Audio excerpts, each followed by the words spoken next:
recording.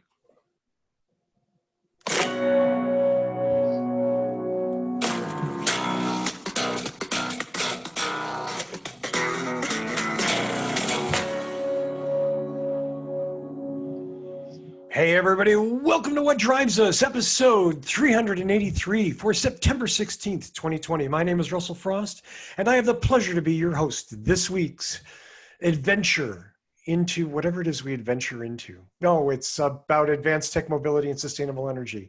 And what an incredible panel. Casey, we have you at a whole new camera angle now. I'm suddenly just now, are you standing up? At the moment I am. I got a new desk. And it's also a sit-stand desk, but it's also the computer. Well, let's introduce Casey Green, since I've already talked to him, and I was shocked by the different camera angle. Mr. Casey Green, our friend of the Mid-Atlantic. Hey, Casey.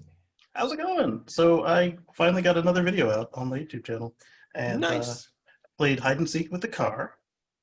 I treated it like a puppy, and I did a regular old smart summon on top of that, among other things. It was a blast. Very nice. Very nice. Well, let's go back to the usual order of things. Let me introduce my co-host and friend, Mr. Tony Schaefer. Hey, everybody. I occasionally play hide and seek with my car. It never finds me. I was waiting. I treat it like a puppy in that I wash it occasionally. I guess our cars are almost exactly the same, is what I'm getting at. Exactly. We both plug them in.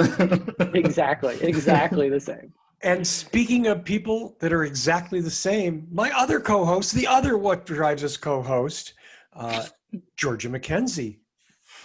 We're exactly the same. Yeah. Well, you're both co-hosts. I need to grow my hair out a little more, and then I think people would get confused. Well, if all three of us have long hair, no one will be able to tell us apart. Right.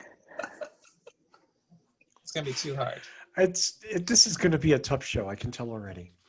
And our friend in the Great White North, even though it's green and lush and verdant, and they still won't allow Americans across the border.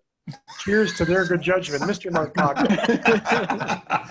Hello, everybody. Yeah, we pushed that date back another 30 days, so we'll see what happens in October.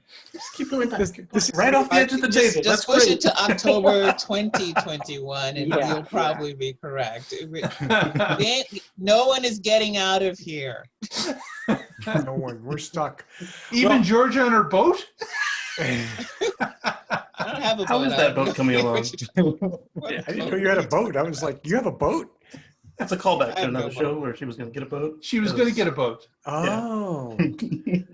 Was this a show that I missed? Because I thought No, you were hosting. Yeah, I was going to say, I think I've been on all of them, but I forget. Well, let's move on before I make myself even more of a fool. Last and certainly not least, our friend at his alternate business location today at the BoulderH.com used hybrid and EV sales lot, Mr. Paul Guzik. Hey everybody. Sun is still sort of shining, but it's fading fast. Yeah, that's kind of, I had to turn the lights on because I was like, by the time the show, it's just going to be like a little reflection off my glasses and that's it.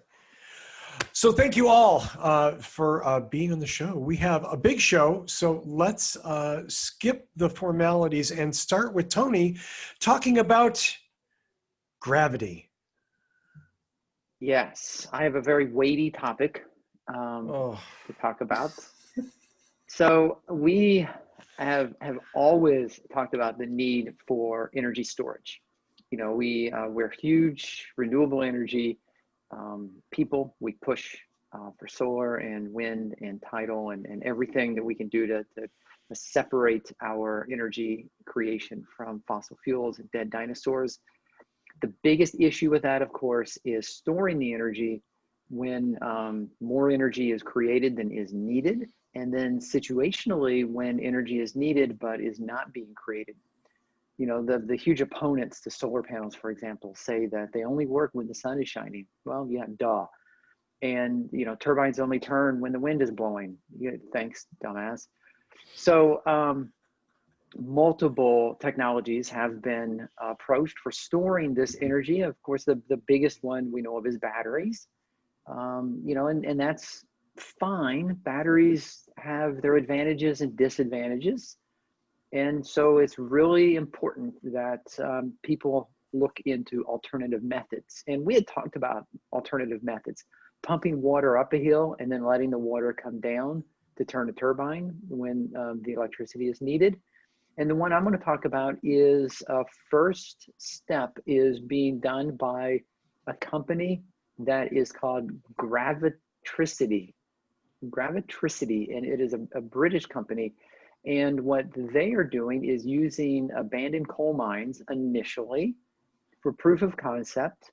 And they are going to be lifting massive weights up a shaft when electricity is abundant. And the weights being hoisted up serves as potential energy. And when energy is needed, they can start dropping the weights. And of course, dropping the weights will spin a motor and generate electricity.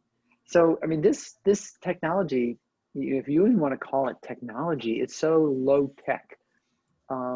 If you want to call them scientists, philosophers, mathematicians, have known for centuries that linear acceleration is force, and force can be converted into energy. I mean, going all the way back to the 1600s, Galileo, when he exposed his balls on the Tower of Pisa, and he showed sorry, I was reading this, and I was like, he dropped his balls from the tower, and there's this whole series of jokes around that, and I decided to go. You almost kept a straight face. I almost kept a straight face. He exposed his balls in the Tower of Pisa and showed everybody how they accelerated as they went down, and the whole E equals mc squared. It was Einstein that used c for the speed of light, but previous to that, centuries back, people knew that E equals mv squared, which was velocity. That if you propelled an object higher up, it comes down with the same amount of energy, and that's where raising and lowering weights comes into effect. So again, if you even want to call it technology, I mean, it's such a old school style of storing energy, lifting a weight and then just holding the weight until the energy is needed. Even if, as we've said many times on the show, these things are used to replace peaker plants that are usually diesel, dirty coal, and oftentimes takes an amount of time to spin up the peaker plants. And sometimes the peaker plants are anticipatory, spun up and running just in case they're needed. But when it comes to just dropping weights down a shaft, they just push a button and it's instant energy. So I don't know. I mean, if you guys read the article, again, there's not much more here other than this is going to be a proof of concept.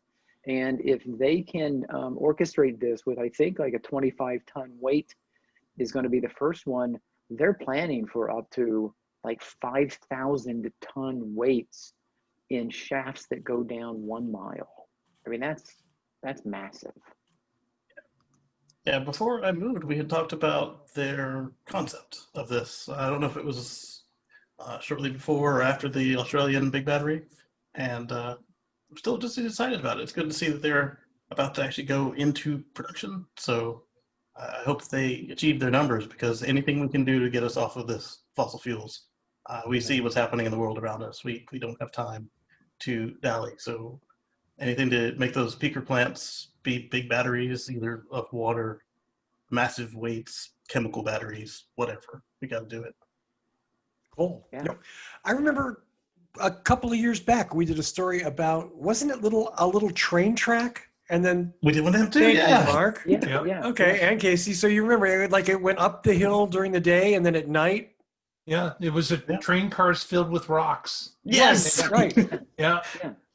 And they would use it to push it up the track when electricity was plentiful, and then they would flip the switch and it would slowly go down, and the regen of the train would create electricity on the way down. Also, the dump truck that mined the top of the mountain. Yes. And as it that's came another down, one. it would drive Right. itself back up on without a plug. Yeah. I Yeah. think the real takeaway here is, again, diversity. It's a matter of a bunch of different ways to make, create, store energy and generate it, not just relying on fuel oil plants or coal or whatever, not just relying on one technology, but a bunch of different technologies that work well in wherever they're deployed. You know, if you don't have hills, the whole train thing, not so good, right? If you happen to have mine shafts, I guess the big heavy weight thing, yay, you know. Yeah, there's no silver bullet, and some of the biggest opponents get the most traction in their arguments by making silver bullet arguments.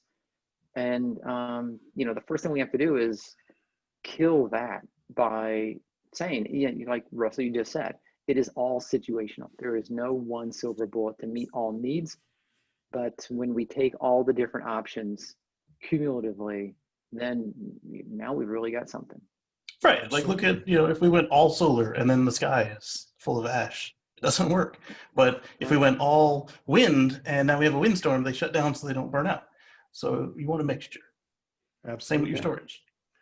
Definitely. Well, I mean, I don't know. To me, I was reading through it, and I'm still trying to visualize how this stores the energy.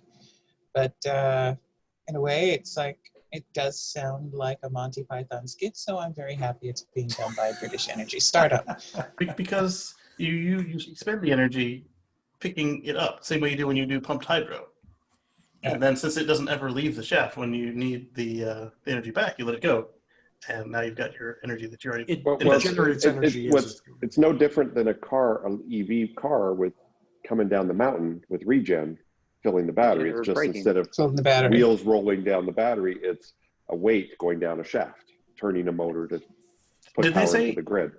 Did they say what percentage of efficiency they're expecting? Like how much are they going to lose? No, I don't. No. I don't think they mentioned that. They didn't. Yeah, it's like so there's more details that there's lots more questions I would have about this project. I mean, but the good thing is the physics makes sense. Whatever works. Whatever works. I think you need a big weight and a long shaft. Right. Yeah. If their numbers work out, then great. They build more. Title? If the numbers, a long shaft. You need a long shaft. If the numbers work out, then they'll make more of them. Get Galileo's balls and a long shaft. Galileo's balls and a long shaft. I'm just gonna be writing down double entendre all evening. That's my. And if it doesn't work, then they just put their investment somewhere else in something that does work better. I've heard like in Africa they have mine shafts that are literally over a mile deep. Yes. They're hugely. So if you put a big weight and go all the way down and tie that rope to a generator, it's going to make some power. There you go. And then then use the grid to pull it back up when electricity's cheap. When there's surplus. Or the sun shining or whatever. Yeah, when there's surplus. Well, speaking of silver bullets, Paul has news about a silver bullet from China. Yeah, so the $10,000 EV is real, maybe, sort of. There's a company called Kandi, Kandi. Apparently is marketing a EV that is $17,500 or $17,500 that after the federal rebate is $10,000. It's a brand new car. Now it looks like a golf cart with plastic panels. No word if it's DOT approved, if it's passed any US crash tests, but they are offering it for sale. So if you want to own an EV that may or may not have any support in the future, it's very well priced. But I would warn you, as someone who works on obscure cars, do not buy this car unless you expect to throw it away, because when it breaks, it likely will not be supported, because are they going to have a dealer network? Are they going to have spare parts? Is the build quality going to be something that Americans are used to buying? I've joked about a car called Dakota that was made in China that was sold in the US, and they sold 122 and then went bankrupt. So buyer beware, but it is a cheap car. So if you want to buy a real cheap, or lots of cheap EVs have come and gone that are from who knows what kind of company with what kind of financing. And being in China, who knows the safety standards of it. So I will say, if they sell it in Colorado, Coloradoans will get another $4,000. So now you're getting a $6,000 brand new EV, which I guess you could throw it away after a couple of years if it breaks, if it lasts a couple of years. It's pretty fugly. I don't know if someone can share the screen. I don't know. It's fugly cute. Yeah. Doesn't look very safe though. Well, no, I mean, but it'll be cute when you're flying through the dashboard. You'll be able to look back and say, that's a fugly cute car. So do you go to the candy store or the candy machine? Can you enable screen sharing? Yes, they have the it's candy good. vending Yes, machine. it's enabled. Thank you. Okay, good. Yeah, Mark's going to share. Mean, no, that's the expensive one. That's not the cheap one. That's the 23, right? I think my concern is that it has like a 14 kilowatt hour lithium battery, and it's a top speed of 60 miles an hour. Yeah, so new it's rated at like a 60 or 70 mile range. Maybe it's going to be classed as an NEV, which isn't very useful in America. Yeah, that's the would be fugly one. There safer we go. at that. Yeah. But now they say they've sold 40,000 of them in China to a car sharing network. Who knows if that's real? As we'll learn later this evening, you can't always believe what Chinese sellers say about their cars. Yes. On the plus side, you can color coordinate to your outfits. That's right. It's very fashionable. Right. I mean, it's ugly cute. It's not awful. This is very Mini. So if you really like the Mini, and I'm a big fan of the Mini Cooper, and this almost is between the cheapest entry-level model of the Mini and a little bit of the Countryman version thrown kind of mushed together. So yeah, there could be a market for it here in the US. But if you're in a wreck in a Mini, it's going to have crumple zones and airbags and steel beams in the doors. I mean, you're going to be probably okay. Paul, why are you bogging us down with these unimportant considerations when Safety. style is there? Yeah. Look, we Well, are the funny thing using is, wishes, dreams, and specs, aspirations for safety. It says something to the effect of, has child seat anchors. So anybody wants to put their kid in this? I don't know. That's kind of So sketchy. which is safer, this or the original Mini? Child seat anchors. Like if you buy a classic Mini versus this? I No, think this is probably safer than a classic Mini. Yeah. Okay. Classic Mini had no safety features. but the truth is, just style. we have no clue. I mean, this We have is no sort of clue. an unknown quantity. Right. Doesn't it have to pass U.S. crash stuff to be sold here? Yes, unless it's an Yes. NEV, which they don't say it is. I So, see. Okay, so too many unknowns. right. It's a right, which is the golf cart NEV car. Real car, yeah. Yeah. Well, So- So it's a moped. It's a pair of mopeds strapped together. Again, so this is the kind of thing that I see and I go, okay, you know what? Every 16-year-old in the United States gets one of these to drive and nothing else. They can Right. just drive this for 2 years. And I'd be like, Mhm. okay. See, this vehicle has a purpose. Well, and the problem going back to these small manufacturers, it was about 10 years ago, they had these pocket bikes were all that rage, these little tiny motorcycles. Oh my God, yeah. And they were selling them at like auto parts stores for like $400. Yeah. And the kids were buying them and riding around the neighborhood. And then they'd break and they'd go back to the store and say, hey, I need a sprocket for my chain. And they're like, well, we got no parts for that thing.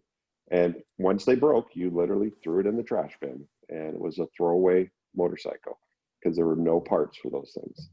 And I see that happening to a car like this, unless they're part of a substantial company, which I didn't see, if they're owned by BYD or Geely or someone that has money. For all I know, it's just a big scam. So hopefully I've heard someone the will, brand name candy before on smaller gas cards. yeah. So somebody give me a California or Texas zip code? 92078. 92078. Yeah, they say their U.S. office is in Texas. Yeah. So there's nothing within 25 miles of 90210. Oh yeah, I could have just done 90210. Everybody knows that zip code, right? Right, right. Yeah. So yeah, there's nothing. That's where Georgia within, lives. Really? There's nothing within 200 miles of that. I don't remember my California geography. Yeah. Not even So close. if you try to find a dealer, it says coming soon. Coming Mm. soon. Maybe they're still building Maybe that's their like the network, Charleston but- Supercharger. Sure. Right. Well, let's move on from the candy to another interesting import from China that Casey is going to talk about. So if you thought the candy was small, this guy right here, somebody's hopefully got a picture of it. He ordered himself a, he's at the YouTube channel, the Inja. The INJA. What's So this anyway, channel? I'm a sucker.com. pretty much. He found himself this Chinese electric supercar that he was really into, and he went back and forth, verified that the product existed, verified that the company was real, they had good reviews, and then he wired them some money, and that's where his adventures started. So he thought he was getting the product on the left. And after months and months of going back and forth with these people, the product on the right arrived in a crate, a half-size crate. So if he thought that the candy was small, it did work, and he did get the opportunity to get some of his money back, but PayPal advised him not to take the money because they could have had money disputed, and then the guy would have no car, no money, and have still paid out his, what was it, 36 grand or something like that? It was 31,000. 31,000, Yeah. yes. It's like, you watch the video and you're like, how can this guy be any more dull? And he keeps going on and it's like, oh my goodness, these people are real. So, So beware of buying Chinese cars on the internet. Especially, I mean, at least at least with candy, you've got a manufacturer, you got a place you can go back to. This guy like did it all through Alibaba. I mean, not even like regular Alibaba. It was like person to person with Alibaba having a listing somewhere. And I mean, we can hope that candy will have dealers in the U.S. and you can actually go sit in the car and drive the car and touch the car before you buy it. well, To who was buy saying an they had unknown car over the internet. yeah, he doesn't even know what brand it is. But I mean, who was saying that they had a Texas headquarters for candy? That was Candy. candy. Yeah, Well, they list their I mean- U.S. headquarters in Texas. this is one of those things that just like the motorcycles Paul was talking about, it's going to be sold at like in Pep Boys, Yeah. you know? Well, even better. This one he didn't even mean to buy it. He tried to buy a supercar. Right, yeah. Right. So somebody got him a Cracker Jack car. It just Yeah, blows my mind that somebody thinks that you're going to get basically an amazing performance vehicle for Yeah. $31,000 through an online buying program from manufacturers you've never. Okay. From overseas. I mean, even the most This- no-name, something that looks like the Neo but is even less, you're looking to spend at least 50 grand. I mean, the performance has to come from somewhere. And then, just like the candy, is it safe? How are you going to get the maintenance done? Yeah. And then I this mean, guy is thinking he's scamming the system and got scammed. Yeah, he tried to justify everything about, 31,000 isn't much for a high-end car, but I was paying manufacturer's cost, and he justified it every way he could. But holy cow, no! Yeah. Take your Remember when it's $31,000, too good to be go to a true? dealership somewhere in the United States and buy a physical car that's on the lot. Or Get yourself order a it damn online from Tesla. Prius. Did they say they had a baby on Or the go way? buy 3 candies. Right. You got a spare for every day. Right. When the other 2 are in the shop, you can still get to work. Now that way you'll always have parts. I actually Parts. approve of this plan. This is a perfect hobbyist plan. Take your 31,000, buy 3 candies, and you'll always have extra parts. You'll always have parts, and you can fit all 3 of them in the garage. Yeah. That's right. You stack them because they're locked together. Hang them on the wall Ultron. on bikes. Like they're Roblox or something. Nice. Well, let's talk about some other electric cars. Let's go to Mr. Mark Coughlin for This Week in. This Week in Tesla has, we did an interview with Chief Todd from the Bargersville, Indiana Police Department. And Chief Todd took about 45 minutes with us and talked a little bit about the addition of electric cars to their police force. The first in, I think, the nation to use the Model 3 as a police cruiser. And what was interesting about the interview is that Todd kind of gave us a bit of a history of how this thinking came to be. And they were trying to solve for adding some new officers to the force. So he and the county accountant were looking over the police budget and went through the different line items, and they determined that the money being spent the most on a reoccurring basis was fuel and maintenance for the police vehicles, which were Dodge Chargers. And they decided that if they could eliminate a good chunk of that budget over the period of 6 years, they would have enough money in their budget to hire a couple of officers. So Todd, who gets a lot of his news from YouTube, heard about the Model 3 coming out, had been following it for some time, and decided that it was, if the numbers would work out, it would be their next cruiser. And thankfully, the accountant that worked on this, they added up all the numbers and it made sense.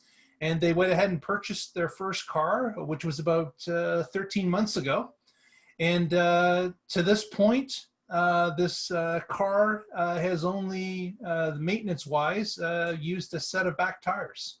Otherwise, it's gone as planned. It's used the amount of electricity they believed it was going to. And of course, the savings are there over the gas and maintenance of a traditional Dodge Charger. After about 3 months, they went back to the county and said, we should replace 2 more cars. And the county, after looking at the 3 months of data, agreed, and now they have a fleet of 3. So it's quite a success story that they have there. They bought the SR Plus, which of course is the lower end Tesla, but they get 250 miles of that with that particular car. And of course, in a county that's only 13 miles by 11 miles, no problem. They can drive as much as they want. He also talked about some of the numbers that didn't quite work out. As gasoline price dropped, of course, their savings dropped. But as gasoline prices rise, their savings will rise. So they believe that this is an excellent choice for their department. The officers that are using these cars are given a crash course of about 4 hours on a test track, so they can see how the performance of the Tesla is and understand its principles before they get on the road with it compared to their regular gas cars. And part of the reason that the rear tires were burnt off one car, I'm sure, but it was an interesting interview about what was going on in Indiana. Also, their future plans is to add a new Model Y, and their police department is being fitted now with electric L2 chargers as well as a single DC fast charger for the emergency case where they need to fill up rather quickly. So a very interesting interview. It can be found on our YouTube channel, The Tesla Life, which is youtube.com/The Tesla Life, and you can find it there. And do go there. And you can follow Mark at Twitter at The Tesla Life as well. Thank you very much. And do that is awesome. I just want to say, because Bargersville is southern Indiana. It's south of Indianapolis, due south of Indy. And those of you who may not know, I may have mentioned it a couple of times, I grew up in southern Indiana. And, I know I've been through Bargersville. There's not much to drive through. It's only about 7,500 people or less, maybe 8,000 on a good day. And I just real quickly Googled this, and Bargersville has Indiana's very first Tesla police cruiser. This is the very first one. A town of about 8,000 people is setting the bar. 8,000 people. Yeah, setting the bar in the entire state. And sometimes that's what it takes. And like Mark said, they're going to start posting these numbers, and these other police forces are going to be looking at this. And He they're had gonna told me quickly that he figure has it out. literally received over 100 calls from other police departments See, that's awesome. on his findings. Really one on Everybody's waiting for someone else to take the first step. Yeah. Yeah. I was impressed. He was afraid that his constituents, the people he has to enforce law with, would be upset that he spent money on a Tesla. They just want to take pictures of it, so they're never getting speeding tickets. They can get a picture. That's great. He That's talks the about top pulling will be over. people over and people leaning out their cars, taking pictures as they're driving by at this Model 3 that's pulled over someone for speeding. Yeah. And does it have like the cop lights and everything on Yep, it? Like it's got- Not on the all top, but outfitted. in the little window. Yeah. Yeah, it's all incognito, so it's like one of those unmarked cruiser where all the lights are inside the windshield. Mhm. They also have their own police radio system and tablet that is separate from the Tesla completely. The Tesla controls on the main monitor remain the same as any other Tesla car, and the police band and other information and computer is a separate system that's mounted to the center console. But they do use the Tesla stuff, like the Sentry mode. They do use the screen. They've all got an app, so like they all do their own updates. One Yes, guy's a little slow. Do they use the Tesla for the video when they're pulling someone over? They do. Yes. They use it in Yeah. DUIs apparently. So they use the Tesla cam to record the The stops. sobriety test? Yep. See, and that's the best because they don't have to take a stock car and then add all of that stuff to it. I mean, that right there is a cost. That costs thousands of dollars. Exactly. The dash cam alone, a police rated dash cam is like what, $5,000, something like that, easy, depending on what you go with. And okay, so if you go with the consumer grade, you're looking at $1,000 for a good front and back, and now they just get a $30 thumb drive. Done. Yeah, Well, that's great. cool. It's a great story. Yeah. And if the Absolutely. cop has to chase the guy on foot, he can summon the car to follow him. Come on, That's guys. right. Like a little puppy. Oh. Well, our next story is from Georgia, who's going to discuss whether or not all electric ride sharing is as practical as all electric policing. Well, maybe not exactly that, but close to that. I'm just like, oh, electric policing, so robot overlords. Okay. You have 30 seconds to comply. I think they're more reasonable, honestly. They give you 30 seconds. Sorry. Back to RoboCop. business.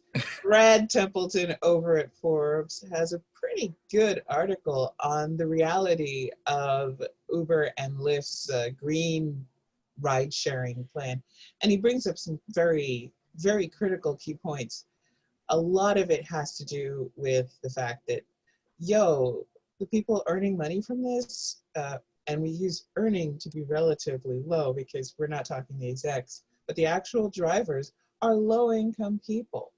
And buying electric vehicles are very much expensive, as we have pointed out many times here. That entry-level electrical vehicle is not exactly cheap, with $35,000 being a reasonable amount to spend for an EV. That's Not a candy. a high performing. Yeah, it's not a candy. Although maybe the candies are the solution to it. The solution and the source of our next problem will be the candy fleet. But the one of the other things is that although to the people driving, that $1.50 they earn per mile as they drive is pretty good overall as an earning, they're not usually calculating wear and tear. And there's a good reason for that. Oftentimes, these are very well-maintained but older vehicles where that initial purchase price and then massive depreciation for the first few years is already out of their hair by the time they buy it. So they're getting 4- and 5-year-old used cars that are in excellent condition that they can maintain and keep clean to the standards of ride sharing. But EVs, one, buying it new tends to be the best purchase idea because the technology is up to date and they don't have to think too much about the technology and what's going to change on it.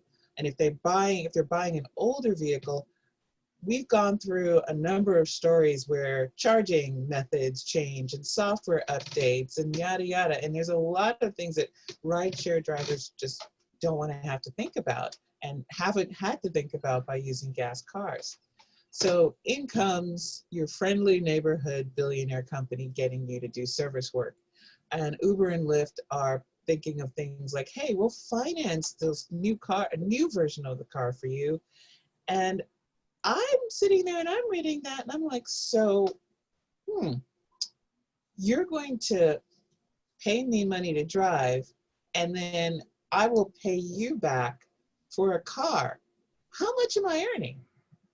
And now I don't think Mr. Templeton laid it out quite in those terms, but between the financing offers and then there's the other option, the other thing with electrical cars for ride sharing, charging stations. I live in an apartment complex. There is nowhere for me to charge my car in this complex. I would have to have not a 100-foot extension cord. I would have to have a 200-foot extension cord to charge my car where it's currently parked. How do you overcome these obstacles when we don't actually have many public charging options? Now, we've talked a lot about some of the techniques that you guys use when you do long trips in your EV cars, but how often do you see that spread out here in the city? Because I know of a couple of places where you can charge and there's only 2 spots per shopping center or public utility spot where they actually allow you to charge. There's a sizable amount of obstacles that I do not think these plans are really dealing with. And we're not even getting into, will consumers pay an extra fee to have a green car? So what do you guys think? I used to drive an electric car for Uber. Yeah, I So was thinking of Casey the entire time I was reading the article. Yeah, so I used to drive my Tesla Model S in Charleston for Uber and Lyft, and people did pay extra, but it was because it was a premium car. I don't know that they would pay had this been like a Honda Clarity or something. They would just want the Honda rate. And So the do you think your Tesla was basically like, they were like, oh, I'm going to get a ride in a Tesla kind of a thing? Exactly. Like, oh my goodness, it's a Tesla. I didn't even pay extra for this. Sometimes they paid extra, and then they're like, oh wow, I didn't expect this. I expected something like a Tahoe A or Prius. something. But no, you had your own. When you pay extra, you don't get a Prius. But you had your own charger place. I had my own charger, and I used my own DC fast charge. The companies did not help me. If you lived in an apartment building, you couldn't really do that. Yeah, in an apartment building, it would not have worked. Well, unless you I went out could if there fast was a charge first. supercharger in the town, right? Well, if you're talking about a Tesla, if there was a supercharger in the town, Right. you could certainly do and that. you didn't have to pay for it, like if you had an old Right, Model S. Tesla's supercharger in Charleston has been coming soon since 2016, and it's still coming soon. There were EVgo chargers that I could take on my lunch breaks, and I did those. Those were fun. I signed up for the subscription, so I didn't have to pay too much. And in a really bad pinch, I could drive an hour to the nearest supercharger, come back, and still have some charge left. Yeah, That's not good. But the companies didn't help at all. But they did make sure to capitalize on me. It's like I'd get customers saying, "Oh, the app said that we've upgraded you to an electric car. We've provided you an electric." Some kind of greenwashing to suggest that they did it when it was all in my dime. Yeah, Like those and that's I think that's a big thing. I hate to touch on this kind of subject, but earnings wise, was it worth it for you? Did you? And I don't mean just with the cost for, you're being out there, but also the maintenance on the car. Was it extra on the maintenance, and did it balance out? Before they slashed the rates, it was a little more than break even. I paid for my tires, and I didn't have to do with brakes, and it did provide me with a significant discount on my Model X with the taxes. But as you know, I don't run Uber and Lyft anymore because it is no longer profitable. They no longer have that particular class of premium vehicle, and although my vehicle is black on the outside, it does not have black leather seats, so I can't qualify for Uber Black anymore. So Whatever. yeah, I know, right? It's got leather, who cares if it's black or white? In fact, some towns it didn't even matter, but the town I'm in now, it does matter. And So Casey, let me ask you, how old was your car when you were driving? my Model S was a year old at the time, and I drove it that way for a year. And then the Model X, Okay. I did just a handful of weeks, months. So this is a point that is in the Forbes article, and this is where I'm going with that lead-in question. Was a lot of Uber and Lyft drivers can't run out and buy brand new cars. They're waiting Right. for the 4 to 5 to 6 year used car market. Do you think people would still be willing to pay $1.50 more for a 6-year-old Tesla versus a brand new If Tesla? it looked and felt 6 years old, I don't think so. Mine was already obsolete when I was reading it. But How would anyone know that it was a 6-year-old Tesla? that's what I was about to say. Is if it's in Yeah. good Okay. shape, they can't tell because they just they see can't tell. right. Okay. But But often, Honda like Clarity if or when I take Uber or Lyft, I mean, yeah, it'd be nice if a Tesla picked me up, but really what's important is who's going to get there quickest and get me to my destination. right, and then I'm not going to wait an extra 20 minutes for a Tesla. right when Tesla puts me in Uber, I will option up on them because the base model cars around here, I always end up with like dog hair on my clothes and like I'll option up, and then I have to hope that it's clean because once you option up, you're usually getting in an SUV or a van. And it's like, oh my, this is not why I bought a green car at all. So I don't even care. Like one guy brought me in a plug-in Accord. I was like, yes, this is what I'm talking about. It's green, it's clean, and he had just come off the charger when my paying came in. So, but he bought that brand new, and he's not going to make his money back because at the new rate, I bought mine used, and I was barely keeping above water, and he's at the lower rate with a brand new car. And I said, man, I'm sorry. Yeah, So I tipped him, but I it's had not a customer in the shop today. He's an Uber driver. He has a 2010 Prius.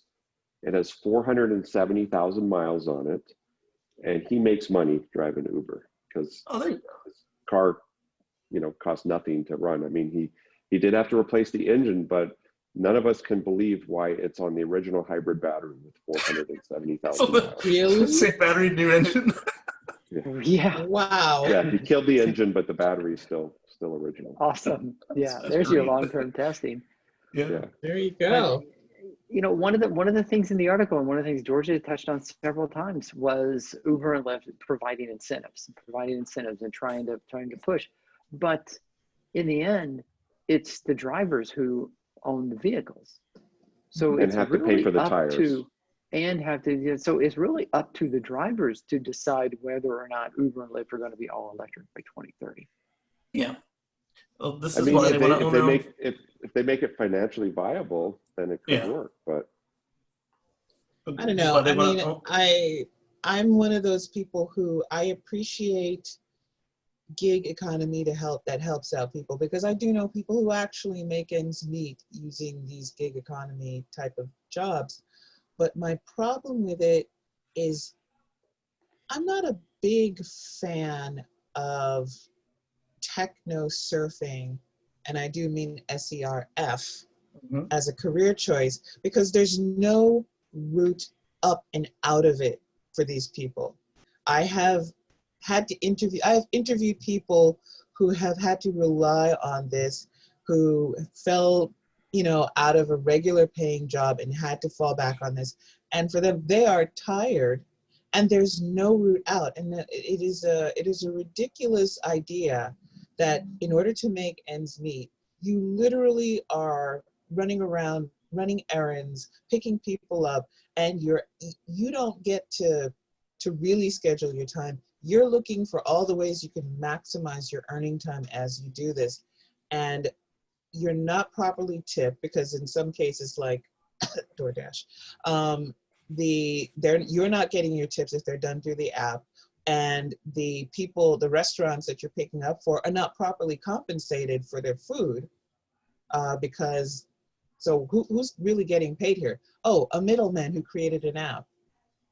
I don't care who the hell you are. I don't care the fact that you are a programmer. I don't give a flying fuck about your technocracy, people. You're doing nothing but bullshit, and you are screwing the customers. You're screwing the people who actually do the work.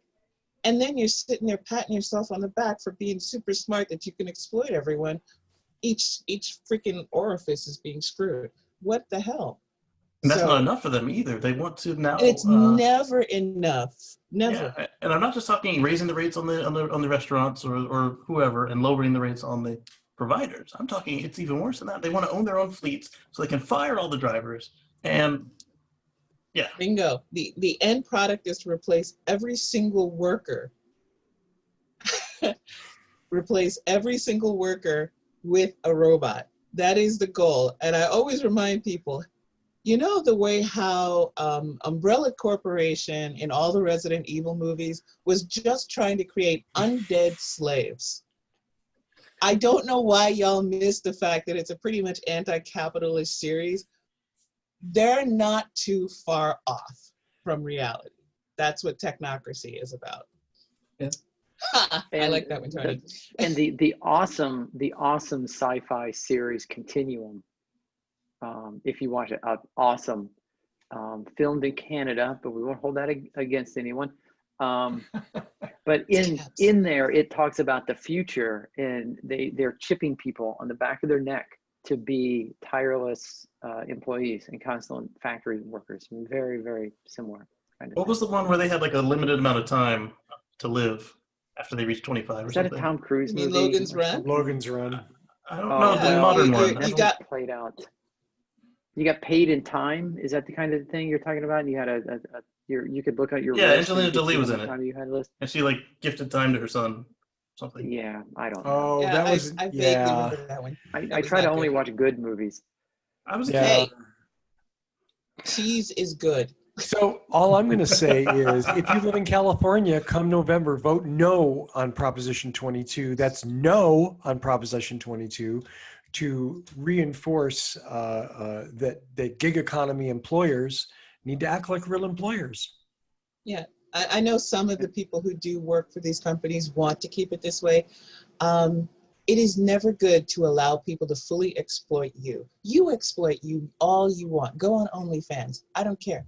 But, you know, don't let somebody else exploit you just for Yeah. money, because seriously, it's not worth it. It's just not worth it.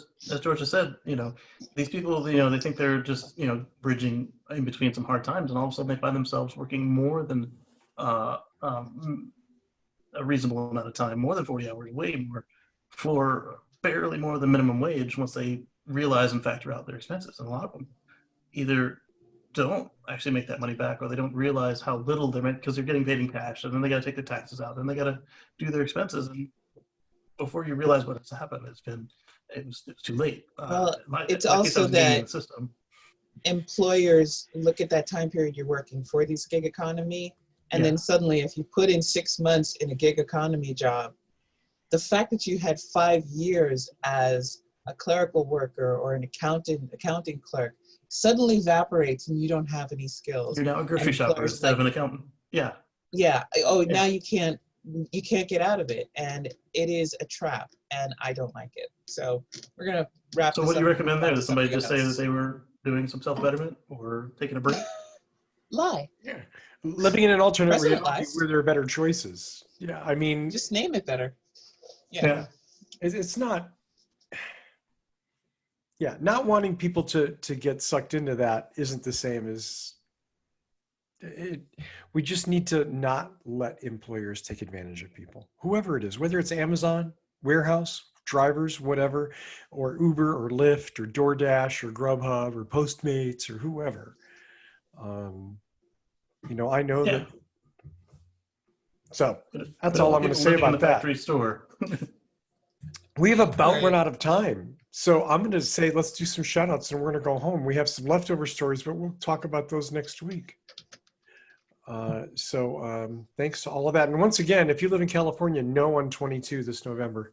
Do not get sucked in by the millions and millions of dollars that Uber and Lyft are spending to promote this yes on 22 prop. No on 22. And if they want to leave the biggest market in the United States, then let them leave. And somebody your else own will come company. in and do it right, do it legally, and offer that same service. There's too much money here. They're not going to walk away from it. And if they do, that's their loss, and you will make up for it. Exactly. Let's do some shout outs. Casey, Hey, So as I said, I've got some videos that I finally finished over at youtube.com/Casey Green. That's KACEYGREEN, including the one where I got to play hide and seek with the Tesla. And it's very good at what it does, as long as you stay near a paved surface. Very nice. Very nice. Mr. Guzik, what's on special today at Boulder H? Oh, can't hear you, Paul. Mike's muted. Sorry, Mike's muted. BoulderH.com, search for Prime. Got a really nice 2019 Prime with under 10,000 miles on the lot. No way. Lady's had it just a short while, but she's moving into the mountains and unfortunately needs a vehicle with more clearance. So lovely car. And we sell to out-of-state buyers. We'll help you get from the Denver airport to Boulder. And check it out if you're looking for a Prime. Absolutely. And I just bought a car from Paul. I highly recommend it. If you're anywhere near the Front Range, it's worth it to go. Or anywhere where a plane will go to Denver. Or anywhere, if you're anywhere near the airport, how's that? And you want to don't fly Frontier because they suck. So if I were to send a courier your way, would you load up the car and then they bring it back to me? Okay. What do you mean load up the car? Oh, you mean with Colorado products? Oh no! I mean, like if I send UPS Freight or any other car carrier over. Get a car from them. Well, sure. Well, we can ship it. You Yeah. just have to pay for the shipping. Didn't you ship Will Evan's you car? load it up before you ship it? I think Yeah. that's the. That's not a question I asked. I thought he was implying like to fill it with Colorado Right. products. That was may or not a may question be I legal. asked. Ixnay I am on the completely interstate above commerce nay. Exactly. It's legal in completely above Illinois, board. I right? thought they meant So beer. I No, think I'm good. I meant the car itself. Just The car itself. Yeah, product we that can you sell are in to- business We for. can sell to anybody, anywhere. Just wire me the money in Western Union, and we'll ship it in a container to China for you. We promise it's not a golf cart. Yeah. The man with the bandana says to use Western Union. I'm sold. It's a real, right? Just pull that thing up so that you've got the whole bandito look. There we go. Yeah. There's a face you can trust. Speaking of a face we can trust, Mr. Coughlin. I wanted to let you know, if you're watching this show and haven't already, press that subscribe button. What are you waiting for? It's free and it helps us out. And if you have subscribed already, then press that thumbs up button because that helps us out as well. So please do that. We would appreciate it. Thanks for watching the show this week. Yep. If your subscribe button is red, you want it to be gray. Absolutely. Georgia, Yes. any I'd like to shout thank outs? everybody. I have a couple. I have at least one. Happy birthday to my friend Ida. Happy 32nd, baby. And also, don't forget to watch Mark's show, The Tesla Life. He's going to have a lot more news for you. Don't forget to watch Casey's show because let's face it, you don't want to do all the testing he does. Just watch him. Be lazy. Let him do the work for once. Come on. You don't want to deal with that crap. Let Casey do the work. He loves it. Put more on him. And then watch our show, and then you see that button. Hit like and subscribe. That button should be blue when you're done. Thank you very much. And also, Georgia. don't forget to donate for our computer. Whatever. Russell needs a new baby. Come on. Yeah, we need that. Yeah. Tony Schaefer. Figure it out. So Bring us I home. want to remind everyone that if you want to read all the news that we're reading, make sure and check us out online on Facebook. Patrick Connor does an amazing job of posting articles to Facebook. Make sure you find us on Facebook and like that page. That is facebook.com/whatdrivesus. Leave us comments, suggest news items, or whatever. And then if you use Flipboard, look for the What Drives Us magazine. Philip Barclay and I curate the What Drives Us magazine. Just stuff that comes up, and there's a lot more in the magazine than what we cover on the show. So make sure and look there. I want to remind everyone that if you find yourself in Bargersville, Indiana, make sure and break the law so that you can see their new Tesla Cruisers. No. And not a take shout advice out. I from haven't done subscriber shout outs in a while. So Zoltan, thank you for subscribing. The channel Toyota Time. Subscribe. We'll have to do a friendly subscribe for them. Ryan, thank you very much. And Sean, Ricardo, thanks everyone for subscribing to the show. We really do appreciate it. And we hope you find it entertaining and stick with us. One thing. On Tuesday, the 22nd, Mark and I and several others will be doing Tesla Battery Day. So pop in live at the Tesla Live. Oh, awesome. A good reason to subscribe to the Tesla Life at YouTube. Then you would know when that went live. I want to shout out to my friend Shauna. Hey, Shauna. Hope you're doing well. My former Aston Martin delivery person, who I miss a great deal, and I hope she's doing well. So that's that. As always, I want to thank Michael Manring for our amazing theme music. Visit him at manthing.com. As everyone has said, follow us, subscribe on YouTube, please. That's a great way to support the show. It costs you nothing and helps us enormously. That's really all I got. I want to thank Georgia McKenzie, Paul Guzik, Casey Green, Mark Coughlin, and Tony Schaefer for being a stellar panel. Thank you so much. And that leftover news, we'll get to it next week, which means thanks to all of you for downloading and or watching or listening, however it is you consume this program. Thank you for your consumption. I hope you're enjoying it. We do it for you. Tune in next week and find out what drives us.